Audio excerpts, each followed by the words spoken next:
My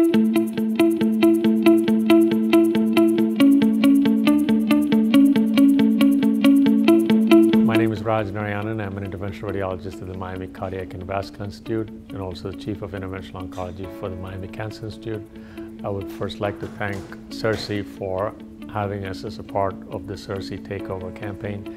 We're very excited to share our experience both in vascular and interventional oncology through this week. So today we're going to do a microwave ablation of a patient with the primary liver cancer or hepatocellular carcinoma. This is a 70-year-old woman with a history of primary liver cancer, and now she has a recurrence in a spot in her liver. We're going to be using an ablation technology called microwave ablation, where we use a needle that will deliver heat energy through the tip of the needle, and that will kill the tumor that's involving the liver. We're going to use the Epione robotic guidance for the needle placement.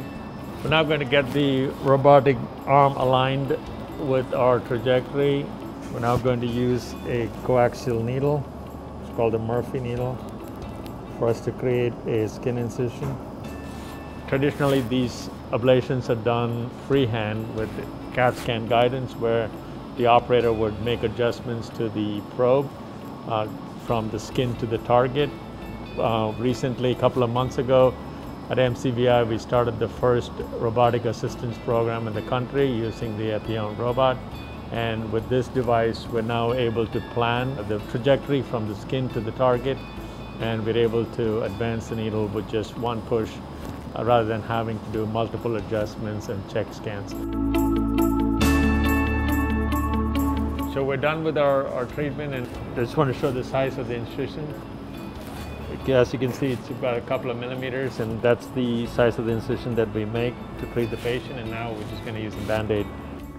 This was a very successful procedure, and we just confirmed the ablation zone with a contrast-enhanced CT after the procedure to make sure that we got the lesion along with a good margin, and also make sure that there were no complications. MCVI has always been in the forefront of incorporating cutting-edge technology into our day-to-day clinical workflow.